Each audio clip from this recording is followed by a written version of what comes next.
First of all जय जगन्नाथ समस्त को नमस्कार। सुंदर फिल्मटे आसची वास्तव एमती गोटे क्यारेक्टर मु आगु प्रकृत में केवे करी नथिली। गोटे थ्रिलर आधे बहुत कथा अच्छी, बहुत ट्विस्ट एंड टर्न अच्छी। आउ प्रकृत में यही फिल्मटी आउ ये कहानीटी मोर इमोशन सहित पूरा जड़ित। फिल्म स्टार्टिंग रू नहीं कि जाए मु पूरा कंप्लीटली इन्वॉल्व थी स्टोरी रू नहीं कि फिल्म रिलीज जाए। आउ प्रकृत में स्टोरी रे भी मु भी बहुत थर जाकि बसी जेहेतु माने जो फिल्म रे जो मोर जो कैरेक्टर टी अच्छी से चरित्र माने तातरे गुड़ाई कथा अच्छी, गुड़ाई परफॉर्मेंस करने स्कोप अच्छी और चैलेंजिंग अच्छी। तेणु चेष्टा करिछि मोर बेस्ट दवाई। बाकी 18 तारीख दिन 18 अक्टोबर रे फिल्म रिलीज होची।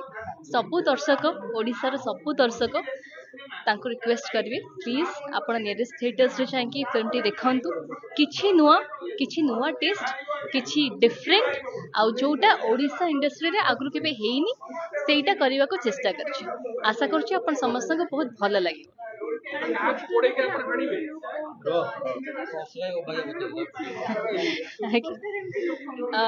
मु लुबुन टुबुन सर को first of all thank you कहबी कि एमती गोटे चरित्र रे मते नेइचंती। आउ डायरेक्टर जते बळे मते ऑफर करले पूरा नेगेटिव कर देले।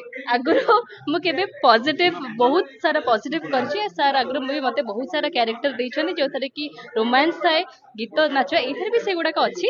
बट आपण देखुथिबे जेमती पूरा छुरी धरि कि पूरा नेगेटिव एंड किछि गोटे माने किछि गोटे माइनस कैरेक्टर माने किछि गोटे प्रॉब्लम करूछि बहुत सारा कैरेक्टर्स तो सेई पे कि सेमती गोटे कैरेक्टर। एंड बाकी कहे कि जो माने अन्य आर्टिस्ट माने हम फिल्म जो माने काम करूछंती बहुत सुंदर भाव में काम करूछंती।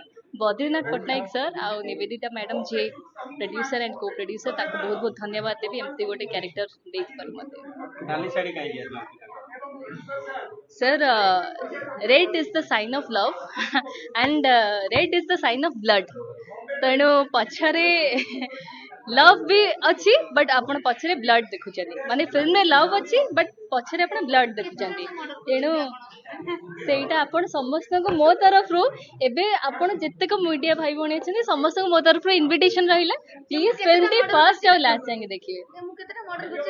आपण गेस करंतु आपण के केतेटा मर्डर कला बडे लागु छुरी धरि पूरा पाती रे उनका प्रकार सीन सीन कला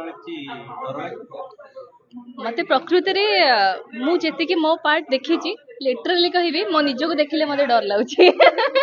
मु निजे को माने जेति कि पार्ट डबिंग करूथिली डबिंग टाइम में मु जाईथिली निज को देखिले डर लाउची। एंड फाइनल फिल्म रे मु किछि किछि सीन अछि जेमती लिटरली डर लागियो। जो माने साधारण तो प्लॉट देखिले डरंती आगे कंफर्टेबल पूरा जम्मा कंफर्टेबल नथिली।